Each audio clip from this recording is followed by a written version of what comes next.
ఇల్లు ఈ మాట వినగానే మనకు గుర్తొచ్చేదేంటి? బహుశా 4 గోడలు, ఓ కప్పు అంతేనా? కానే కాదు.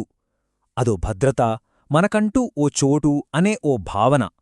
అయితే సొంత ఇల్లు, పర్మనెంట్ అడ్రస్ ఈ ఐడియా ఎప్పుడూ ఇలానే ఉందా? అస్సలు లేదు. దీని వెనక వేల ఏళ్ల కథ ఉంది. రండి ఈరోజు ఆ కథేంటో చూద్దాం. సొంత ఇల్లు ఉండాలనేది చాలామంది కల. కరెక్టే. కాని అసలు ఈ ఆలోచనే ఎప్పుడు మొదలైంది, ఎక్కడినుంచొచ్చింది?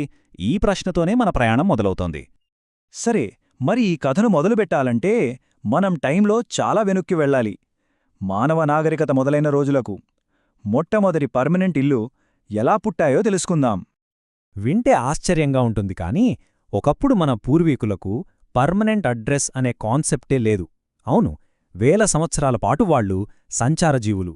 ఆహారం ఎక్కడ దొరికితే అక్కడికి, నీళ్లు ఎక్కడ ఉంటే అక్కడికి, ఒకచోటు నుంచి మరో చోటికి వెళ్తూనే ఉండేవారు. హద్దుల్లేవు, ఆస్తుల్లేవు, అదో డిఫరెంట్ ప్రపంచం అన్నమాట. కాని సుమారు 12,000 ఏళ్ల క్రితం ఒక విప్లవం వచ్చింది. అదే వ్యవసాయం. మనిషి పంటలు పండించడం నేర్చుకున్నాడు. ఇక్కడే అంతా మారిపోయింది. ఎందుకంటే పంటలు పండించాలంటే ఒకే చోట ఉండాలి కదా. ఆ అవసరమే ఊళ్లకు, శాశ్వత నివాసాలకు పునాది వేసింది. ప్రపంచంలో మొట్టమొదటి నగరాలిక్కడే పుట్టాయి. టైగ్రిస్, యూఫ్రెట్స్ నదుల మధ్య ఉన్న ఈ సారవంతమైన ప్రాంతంలో. దీన్నే ఫెర్టైల్ క్రీసెంట్ లేదా మెసోపొటేమియా అని పిలుస్తారు. ఇక్కడే మొట్టమొదటిసారిగా మనుషులు పెద్ద పెద్ద గ్రూపులుగా, పర్మనెంట్ కమ్యూనిటీలుగా బతకడం మొదలుపెట్టారు. పైకి ఆ మొదటి నగరాలు ఎలా ఉండేవి? ఒకసారి ఊహించుకోండి. అంతా మట్టి, ఇటుకలతో కట్టిన ఇళ్ళు. మధ్యలో ఆకాశాన్ని తాకుతున్నాయా అన్నట్టు జిగ్గురాట్స్ అనే పెద్ద పెద్ద గుళ్ళు. అంతా రాజభవన అధికారులు, పెద్ద మనుషులదే హవా. ఇక రైతులు, వ్యాపారులు, చేతివృత్తుల వాళ్లకోసం మార్కెట్లు. శత్రువులు రాకుండా చుట్టూ బలమైన గోడలు. ఒక రకంగా చెప్పాలంటే ఇదే ఫస్ట్ సిటీ ప్లానింగ్ అనమాట. సరే, సిటీలొచ్చాయి, సొంత ఇళ్ళు, ఆస్తులొచ్చాయి. మరి నెక్స్ట్ ఏంటి? వీటిని కంట్రోల్ చేయడానికి ఏదో ఒకటి కావాలి కదా. కరెక్ట్, రూల్స్ కావాలి. ఇక్కడే మన కథలో మరో ఇంట్రెస్టింగ్ టర్న్ వస్తుంది. సమాజాలు పెద్దగా, కాంప్లెక్స్గా మారేకొద్దీ నోటి మాటతో చెప్పే రూల్స్ సరిపోలేదు. ఎవరు ఏం చెప్పారో గుర్తుండదు, గొడవలొస్తాయి.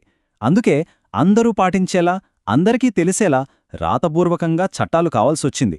అలా మొదటిసారిగా లా సిస్టమ్స్ పుట్టాయి. దీన్ని చూడండి.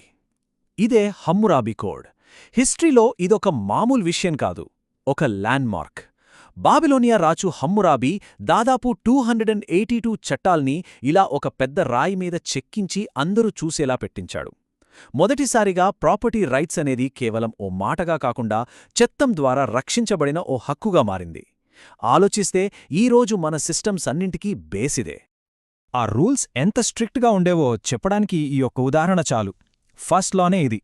ఒకరి మీద హత్యనేరం మోపి ప్రూఫ్ చేయలేకపోతే ఆరోపణ చేసిన వాళ్లకే మరణశిక్ష. చూడండి ఎంత స్ట్రిక్ట్గా ఉందో. అంటే ఫేక్ ఆరోపణలు కూడా చాలా సీరియస్ పనిష్మెంట్స్ ఉండేవి.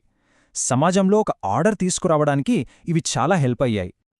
సరే, ఇప్పుడు కథలో కొన్ని వేల సంవత్సరాలు ఫాస్ట్ ఫార్వర్డ్ చేద్దాం. నగరాలు నెమ్మదిగా పెరుగుతూ వచ్చాయి. కాని 18వ శతాబ్దంలో వచ్చిన ఒకే ఒక ఇన్వెన్షన్ మళ్లీ మనుషుల లైఫ్ స్టైల్ని పూర్తిగా శాశ్వతంగా మార్చేసింది. అదే ఇండస్ట్రియల్ రెవల్యూషన్. ఇది మనం ఎక్కడ బతుకుతాం, ఎలా బతుకుతామనేదాన్ని కంప్లీట్గా మార్చేసింది. ఇక్కడ చూడండి, ఆ మార్పు ఎంత పెద్దదో క్లియర్గా తెలుస్తుంది. అంతకుముందంతా చిన్న చిన్న షాపులు, చేతితో పనులు. కాని స్టీమ్ ఇంజిన్ వచ్చాక సీన్ మారింది. పెద్ద పెద్ద ఫ్యాక్టరీలొచ్చాయి. పల్లెటూళ్ల నుంచి జనం ఉద్యోగాల కోసం సిటీలకు వెల్లులా వచ్చేశారు. దీంతో నగరాలు ఒక్కసారిగా ఊహించినంతగా పెరిగిపోయాయి. ఇదొక చైన్ రియాక్షన్ లాగా జరిగింది. ఫస్ట్ స్టీమ్ ఇంజిన్ వచ్చింది, దానివల్ల ఫ్యాక్టరీలొచ్చాయి. సెకండ్, ఫ్యాక్టరీల కోసం ఊళ్లనుంచి జనం సిటీలకొచ్చారు. థర్డ్, అంతమందికి సరిపడా ఇళ్లు లేవు, దాంతో మురికివాడలు పెరిగిపోయాయి. ఫైనల్లీ ఈ ప్రాబ్లంని సాల్వ్ చేయడానికి ప్రభుత్వాలు రంగంలోకి దిగి మొదటిసారి urban planning, rules and regulations తీసుకొచ్చారు. మనం ఈరోజు చూస్తున్న మోడర్న్ సిటీలకు పునాది పడిందిక్కడే. సరే, అదంతా గతం. మరిప్పుడు మన కాలానికి వచ్చేద్దాం. ఈ రోజుల్లో ఇల్లు కొనాలంటే డబ్బుంటే సరిపోదు, అదో పెద్ద చిక్కుముడి. ఫైనాన్షియల్, లీగల్, ఎన్నో కాంప్లికేషన్స్తో కూడిన ఒక పెద్ద సిస్టంతో డీల్ చేయాలి. ఇప్పుడున్న రియల్ ఎస్టేట్ మార్కెట్లో ఉన్న ఓ పెద్ద సమస్యకు ఈ మాటలు పర్ఫెక్ట్ ఉదాహరణ. చూడండి, పేపర్ల మీద చూపించే ధర ఒకటి, నిజంగా ఇచ్చే ధర ఇంకొకటి. ఇది మనమిప్పుడు ఫేస్ చేస్తున్న ఛాలెంజెస్లో ఒకటి మాత్రమే. 50%. ఆలోచించండి, డీల్ విలువలో సగం లెక్కల్లోకి రావట్లేదు. మరి ఈ బ్లాక్ మనీ మార్కెట్ని ఎంతలా దెబ్బతీస్తుందో, ఎంతలా వక్రీకరిస్తుందో మనం అర్థం చేసుకోవచ్చు. దీని ఎఫెక్ట్ కేవలం కొనేవాళ్ల మీద, అమ్మేవాళ్ల మీద మాత్రమే ఉండదు. చూడండి, ఇలాంటి అన్రెగ్యులేటెడ్ డీల్స్ వల్ల ఆర్టిఫిషియల్గా కొరత క్రియేట్ అవుతుంది, సిమెంట్ లాంటి మెటీరియల్స్ ధరలు పెరిగిపోతాయి, గవర్నమెంట్కి ట్యాక్స్ రూపంలో రావాల్సిన డబ్బు రాదు. చివరికి నిజాయితీగా ఇల్లు కొనుక్కోవాలి అనుకునే వాళ్ల మీదే భారం పడుతుంది. గతం చూశాం, ప్రెజెంట్ చూస్తున్నాం. మరి ఫ్యూచర్ ఏంటి? మనకు భూమితో, ఆస్తితో ఉన్న ఈ రిలేషన్ని మార్చపోయే నెక్స్ట్ పెద్ద విషయమేంటి? మన ప్రపంచాన్ని ఇప్పుడు వేగంగా మారుస్తున్న మరో పెద్ద శక్తి ఈ కామర్స్. ఒక్కసారి ఆలోచించండి, మనం ఆన్లైన్లో కొనే ప్రతి వస్తువుని ఎక్కడో ఒక చోట స్టోర్ చేయాలి కదా. దీనివల్ల వేర్హౌజ్లకు, అంటే గిడ్డంగులకు విపరీతమైన డిమాండ్ పెరిగిపోతుంది. ఇది రియల్ ఎస్టేట్ ముఖచిత్రాన్ని మార్చేస్తున్న మరో కొత్త పవర్ అన్నమాట. ఒకప్పుడు వ్యవసాయం, ఆ తర్వాత ఫ్యాక్టరీలు మన లైఫ్ స్టైల్ని మార్చాయి. ఇప్పుడు టెక్నాలజీ అదే పని చేస్తోంది. Work from home, online shopping, ఇలా అన్నీ మారుతున్నాయి. మరి వీటన్నింటి మధ్య భవిష్యత్తులో ఇల్లు అనే పదానికి అర్థం ఏమవుతుంది? ఇది మనం ఆలోచించుకోవాల్సిన ప్రశ్న.